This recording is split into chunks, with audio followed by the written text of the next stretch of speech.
Welcome to the Thalberg Foundation podcast series New Thinking for a New World.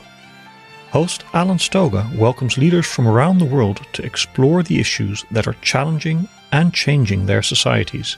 From climate change to democracy under siege to geopolitics and beyond, we are looking for ideas that can make all our lives better. As everyone knows, the United States has experienced a traumatic start to 2021. A few weeks ago, rioters, encouraged by President Trump, invaded the nation's capital, forcing the vice president, senators, and congressmen to flee for their lives and interrupting the process of confirming Joe Biden's electoral victory. But the rioters were expelled, Trump has been impeached, President Biden has been inaugurated. However, no one should believe the stresses and strains that produced those extraordinary events have disappeared or that American democracy is now safe. And that includes my guest today, former Speaker of the House of Representatives and Congressman Dick Gephardt. Welcome, Dick, to New Thinking for a New World. Great to be with you. Let me start with a personal question. I know you had warned of the potential for violence if Trump lost, but what were you thinking? What were you feeling when you watched the riot unfold in a place where you had served the nation for almost 3 decades? Well, it broke my heart. I have never been in my whole life as worried as I was on that day, which is kind of the capstone of what had been going on for a long period of time in the country, dividing the country, as I was that day. More worried about whether or not we could survive as a democracy.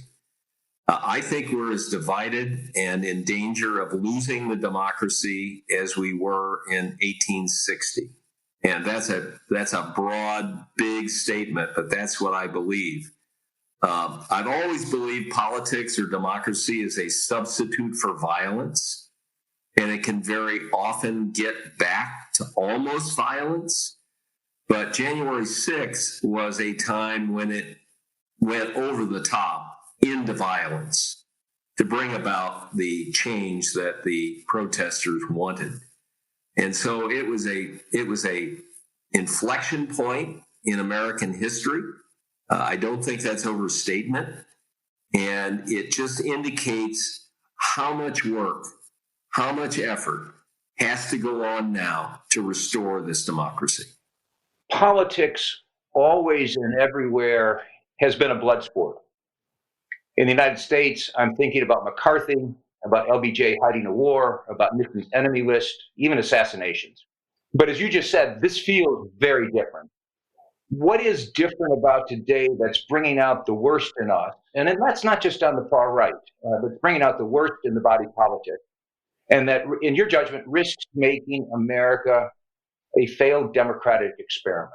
Well, I always have to back up on questions like this to kind of my basic beliefs about human nature and democracy. As I said a minute ago, I think democracy is a substitute for violence. I also believe that our ancestors in 1776 and 1789 decided that they wanted 535 people in the room, that's Congress, not one. That means that every American has to be involved in this experiment of self-government. And that means that every big decision that's made, in effect, mediating the conflicts and differences that people in the country inevitably have, those compromises are really hard. They've always been hard. And politics always can revert to almost violence. And I can give you a lot of examples through our history where, people were almost ready to go to fisticuffs. You had violence in Congress in the Civil War period. You had members of Congress actually cane one another. And in the old days, they'd go outside the Capitol and have duels and shoot one another. So all of that is in our history, and it's in every democracy's history. This is just what to expect. This is hard to do. But when people say to me, well, why do we do that? Why don't we have one person just make the decisions? It's easier. It's more efficient. I say, well, We could do that, and we may be tempted to do that, but you won't like that, because the majesty of democracy is that after you make those big, tough decisions, the losing side, and I mean by that not just in Congress, but in the country, the people that are holding that position, don't want to leave the country or pick up a rifle. They're willing to grudgingly put up with the result because they believe it was fair or fair enough, that their voice was heard. They just didn't win on that vote, and they will have a chance another day to turn it around. That's the majesty of democracy. And I've seen it up close and real on many, many occasions, and I am in awe of what it can do. I also believe that Winston Churchill was right when he said, democracy is the worst form of government on the earth, except for all the others. And he was dead right. So why are we at this point? I think that's the real thing we have to think about and talk about. Why is it worse than it's been? And I can cite you a lot of evidence and reasons. We know that we had a big recession in 2008, and a lot of people were left out and left behind. We know that we're going from an industrial economy to an information economy, and that changes a lot of people's economics and their way of life and their standard of living, and they're worried and concerned about that, and on and on and on. I can give you all those reasons. But I think the main problem or challenge we now face is that over the last 30 years, maybe 40 years, we've gone from an information system surrounding politics that has aided and abetted producing an information culture where we have little or no shared facts among the people. If this is self-government of, by, and for the people, and the people have to make basic decisions about who they want to represent them on what particular issues, if there are no shared facts in the country, I don't know how you have a democracy. I think it's that serious. So I can take you back to,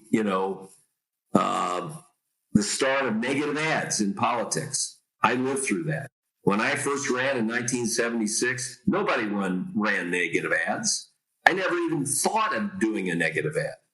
And then as time went on, the late 70s, 80s, then the political consultants convinced all the candidates the only thing that works is negative.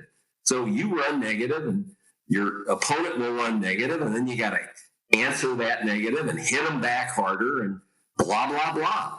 The thing I used to say is if Anheuser-Busch and Miller Brewery did this with their product, and Anheuser-Busch said, Miller beer is poison, you can't drink it.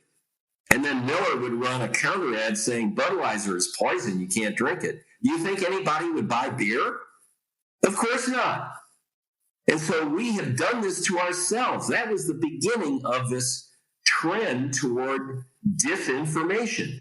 Then you put on top of that some legacy channels like Fox with Roger Ailes, who figured out, hey, this negative stuff works, so let's make it a propaganda arm of the Republican Party or the conservative side. And then they started pumping out this stuff 24/7, 365. And now you've got wannabes like Fox that are doing the same. And now you have social media platforms on top of it who have a business plan of using algorithms to keep people's attention in an information bubble that they already believe and want to hear more of. And that's why I think we're now at a tipping point in our democracy. To the point, we are where we are. The original sin was to allow the information ecosystem to evolve for a purpose of marketing as opposed to informing and debating. So you get this self-reinforcing bubble because they're trying to sell you Miller or Bud or Chevrolet or whatever, or politicians. And so we live, as you've just said, in these mutually exclusive worlds. All I hear is what I want to hear or what my logarithms want me to hear. All you hear is the same on your side. Ne'er the twain shall meet. what do you do? How do you re-engineer the media, social media? It was fascinating to be precise. When President Trump was banned, the reaction in Europe was mixed. Chancellor Merkel said, this is outrageous because you can't have a businessman deciding that you or me or Trump or someone else should not be allowed on Twitter. You need the government to do that. That's a governmental function. In America, it's not a governmental function. Do we need to change the ecosystem you described? Do we need to rethink that entire way of regulating technology? Yeah, I think there are a number of remedies that people are looking at and talking about, and that will only increase after this experience on January 6th. I think there's a lot of fervor out there to do this. But I would start this by saying there are no great solutions to this problem. And the reason is we also believe in freedom of speech. And we don't want anything that we do to really kill that. And that's the danger you run into with anything you want to talk about as remedies. Well, let me tick off some remedies. We used to have a fairness doctrine for the TV industry. And we used to require them to keep their license to put on opposing views to whatever views they were putting out. And when the Republicans won the Congress back in the 90s, they got rid of that, and it's never come back. And I dare say it would be hard to get it back, but that should be looked at as a possible partial solution. Secondly, people are all talking now about what to do about social media platforms. They're really media companies. They're not just dumb pipes, and that they should be held to some standards, maybe like the fairness doctrine or something else, standards of what is mostly true information and what is mostly untrue information. Certainly, most people would believe you shouldn't allow content on your platform that advocates violence or advocates killing people. Everybody can pretty much agree on that. But when you wade into whether or not we should have standards on the truth of the information or the untruth of the information, it gets really sticky and really hard, both with the First Amendment and their sheer ability to be able to do this, to have enough curators of the information in real time to make those umpire decisions. That's a daunting task. There are billions and billions of posts on Facebook and YouTube and all these other outfits.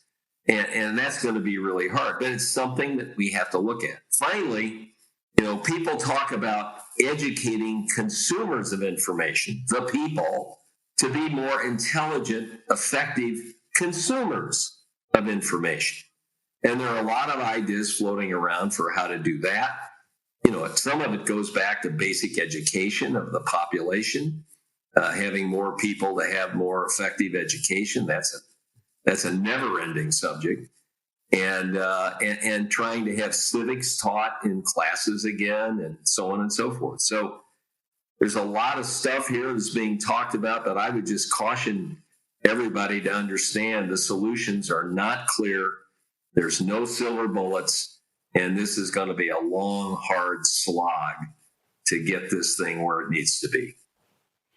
To the point, a recent Pew survey suggested that literally 2/3 of Republicans or Republican-leaning voters doubt, more or less, that Trump actually lost the election. 2/3.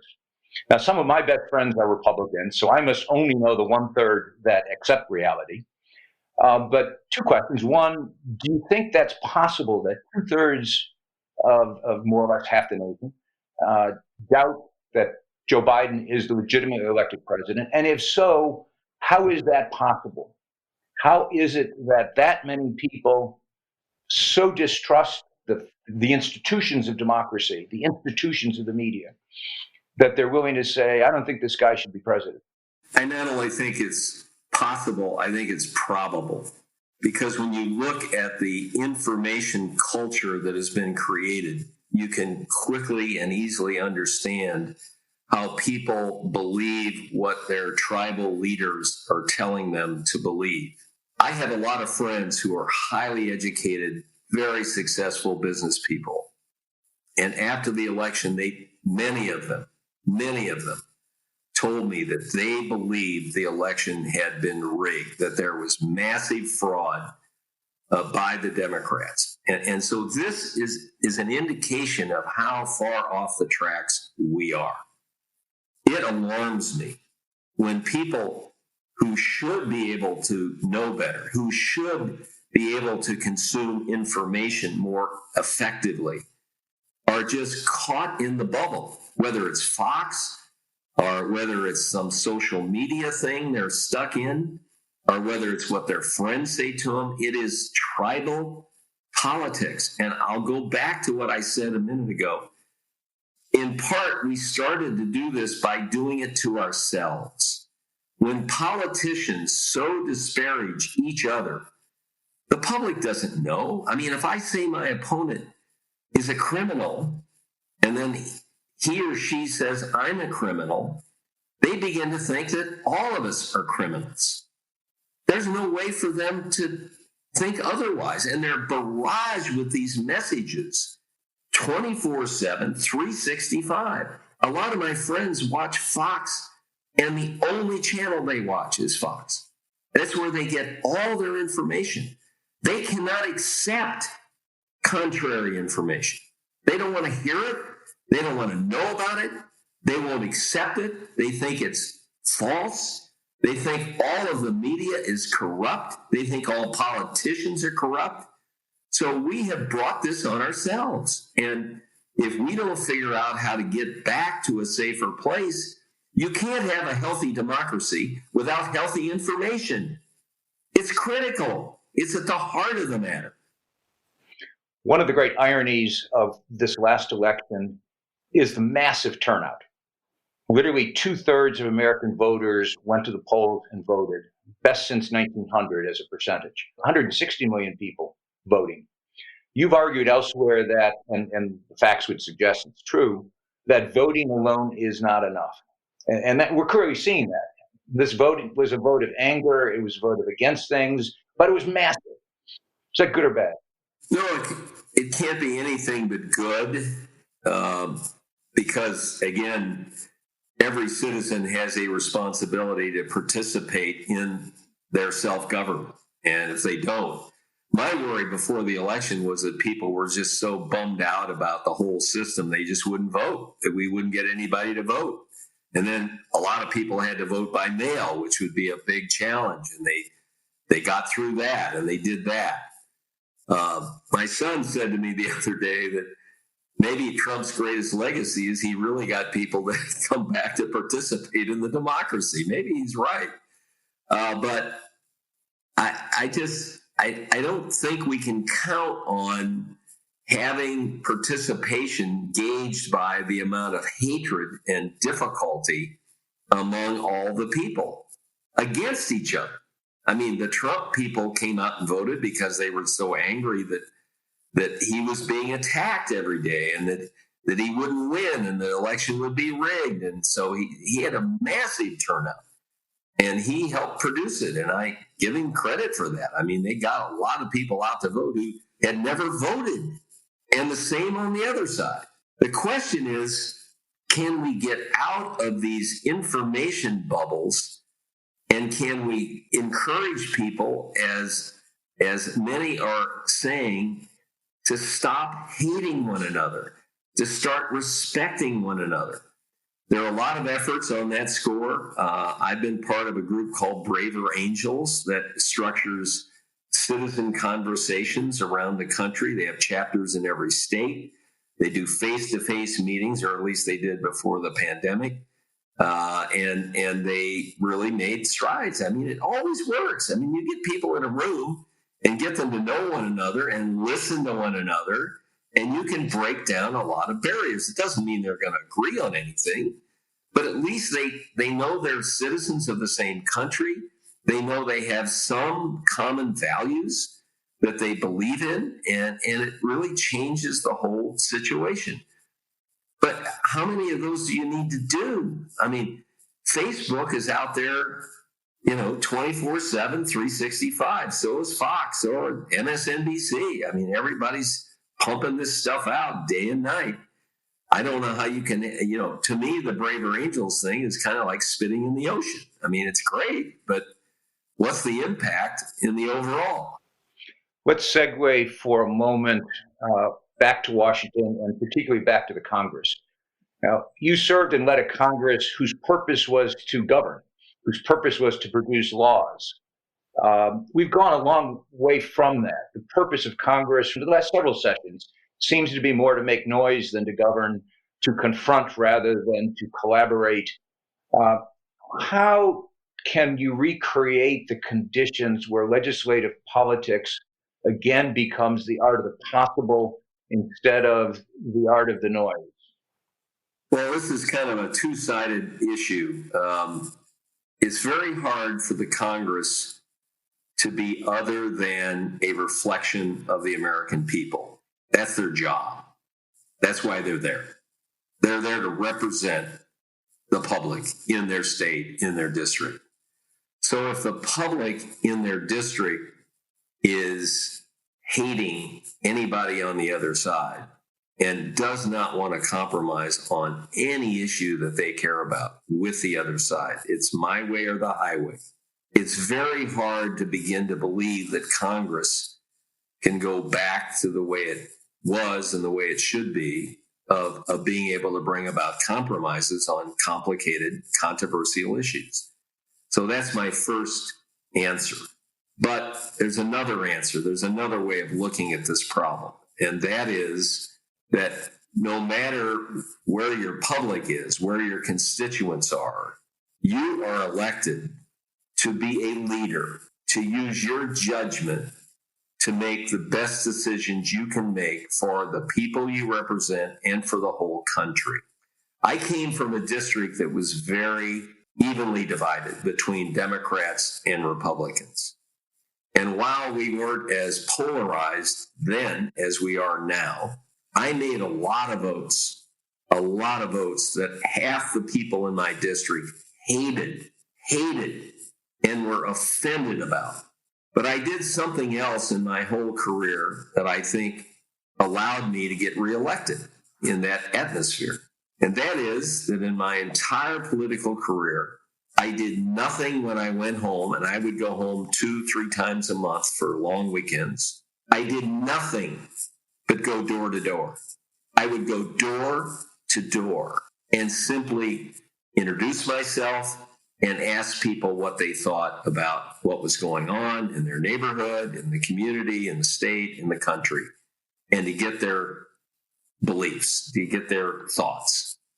Still to this day, if there are any of my constituents alive today, if you went back to St. Louis and asked people about Dick Gephardt, many of them would say, I didn't like any of his votes. I hated everything that he stood for and everything he did, but I always voted for him because he came to my door or to my brother's door, and I think he really cared about us, and he was trying to do what he thought was best, even though I disagreed with it, for the district, for the state, for the country.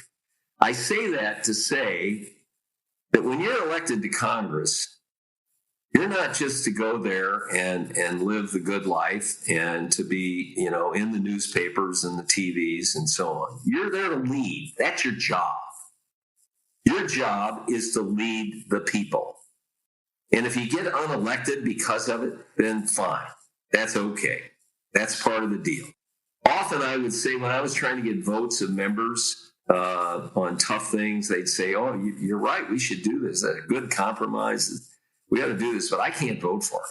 And I'd say, why? And they'd say, well, they'll run ads against me on this and I'll lose. And I'd say, why did you come here? Why did you come here? Did you come here for this stupid job? Or did you come here to help the country? Now, let me end this little piece by saying I'm hopeful. I've met a lot of the young members in both parties in the Congress today. And I am impressed. This younger generation gets it. And they came there to get solutions done. You've got a group in the House and now in the Senate called problem solvers. And they are evenly split between D's and R's. And they were the basis of coming up with the last stimulus package that got done a few weeks ago. So Congress needs to be leaders. The members need to lead, and they need to lead from the bottom up, not the top down.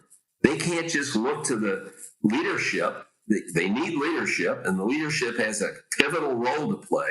But just like in their district, they need the solutions to come up through them to the leadership to get things done with compromises and in a bipartisan way. So I have some hope today that this part of the problem will be solved by the young people that have come to Congress. You helped form an organization called Keep Our Republic, which advocates for much of what you've been talking about with me today, that we need dramatic change to secure the future of democracy in the United States. You've talked a lot today about the information technology problem, which is universal and does need to be addressed. Are there other things besides some good example coming from the United States, which would help a lot? Are there other reforms that might improve our democracy? What might help others? Well, there are a number of pieces that I think can help. First, we need to be focused on electoral reform. You can't have a democracy. I'll go back to what I said a minute ago. You can't have a democracy if people don't think the process is fair. They have to really believe that. And it really does have to be fair. And increasingly, for a lot of known reasons, both sides have been attacking the process as unfair. Democrats say that Republicans are trying to suppress their voters and keep them from voting. Republicans believe that Democrats are rigging elections, that they're, counting votes twice and on and on and on. And so we have broken people's trust, and I'm sure this is happening all over the world, in the electoral process. When I was leader in the House, I would always say, process is everything. And people would look at me like I was, no, who cares about the process? I said, no. If people believe in the House and in the Senate that their process is unfair, then the whole thing blows up. So we need electoral reform. What does that look like? Well, we need to spend more money at the federal level on helping states and counties and cities have the infrastructure and the human talent that they need to run a big election. And it's hard. I have a friend who was Secretary of State of Missouri, and she says that the fact that we ever have an election that's successful is a miracle because of all the things that can go wrong. And now with mail-in ballots, absentee ballots, whatever you want to call it, trying to move to voting on computer and so on. I mean, this is an enormous challenge, and it takes money and effort. And one of the things that just knocked me out in this election, our KOR group was trying to help local jurisdictions have the talent and have the money they needed to do this. Private citizens contributed over $500 million to give straight to the states and local governments to help them with their election process infrastructure, to train poll workers, to be able to hire the talent, to have the machinery that they needed to really do this. So there's a long list of things in electoral reform. Let me move next to political reform. One of the reasons that so many people mistrust the government is they think that special interests with money are controlling our government, that they pay for the representatives' campaigns and then they tell them how to vote. And there's a lot of truth to that, unfortunately. because of Supreme Court decisions, because of the lack of Congress passing meaningful campaign reform, because of the First Amendment, which the Supreme Court has said means you can't stop how much money people put in, what they spend. We're in a bad place. We need, I think, almost radical campaign finance reform. My idea is to say to candidates, if you will restrict your fundraising only from individuals, $1,000 or less, we will match every such contribution, dollar for dollar, with federal money. If you're running for Congress, running for the Senate, running for the presidency. So you would say to the public, okay, if you're offended that special interests own the government, then you need to pay for it. If you want to own something, you got to pay for it. And if you want to keep letting others pay for it and then complaining about it, stop complaining. Now, that would be a hard bill to pass, trust me. It is not a total answer because your opponent wouldn't have to agree to that. They could just keep raising the money the way they do, dark money, whatever. But the one thing that's given me hope on this subject is the amount of internet or online fundraising in small dollars that goes on for both sides today. So I just want to enhance that to get more small dollar money into these campaigns. If candidates are willing to restrict themselves to that funding and partial public funding, then they have to fend for themselves and try to beat the dark money. A final question. It's a complicated world. It's a mess.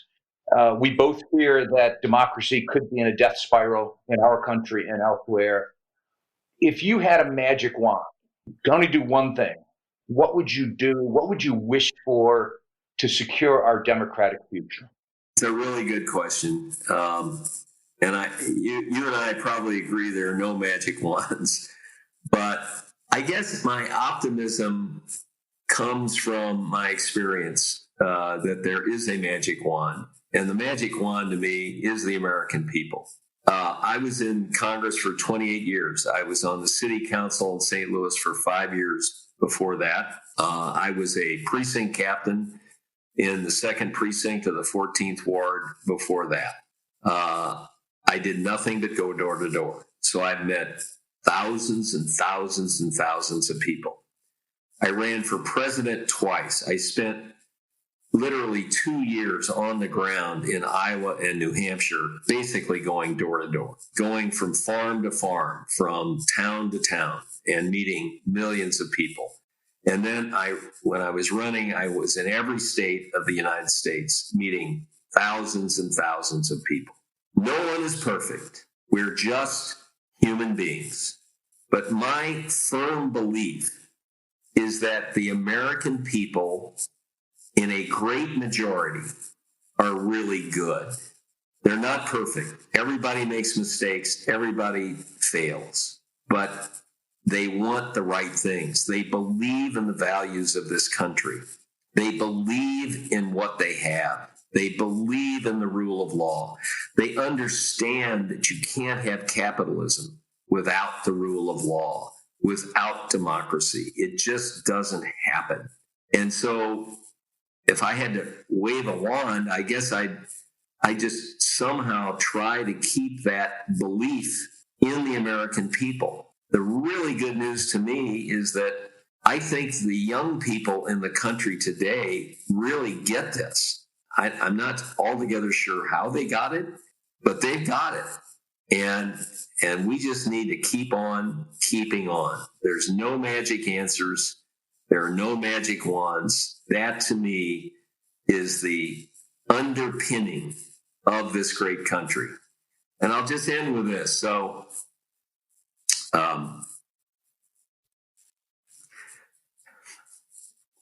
I grew up poor. My mom was a secretary. My dad was a milk truck driver. We had very little.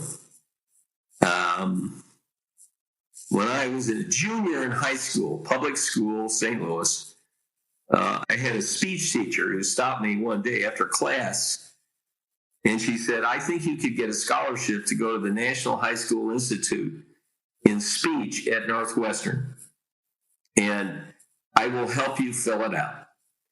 It never entered my head to go to college. It was not in my view at all. My parents knew nothing about college. Neither of them had gotten through high school. So I filled out the stuff. I went to Northwestern. I'd never been out of St. Louis. I wind up in Evanston, Illinois. I walk onto the campus of Northwestern with all these world-class debaters, extemporaneous speakers, poets, just awesome people. I thought I had landed on Mars. I mean, I could not believe what I saw and what I heard. And then I got to go to Northwestern on scholarship. I got to go to Michigan Law School. America is opportunity for all. And I think people get that. And I think people will fight to keep that. Thank you. Thank you for that in particular. Maybe we'll call this episode Everything Old is New Again, or needs to be new again. Thank you very much for what you've done over your career, Dick, and for what you're doing now, because neither of us want to see democracy in a death spiral. We can do better, and as you just pointed out, Americans want to do better. So let's find ways to do that. Thank you very much. Thank you. Thank you for listening to this episode of the New Thinking for a New World podcast. We welcome your comments on our website, talbergfoundation.org, and please subscribe to the podcast in the app of your choice. This podcast was made possible with the generous support of the Stavros Niarchos Foundation.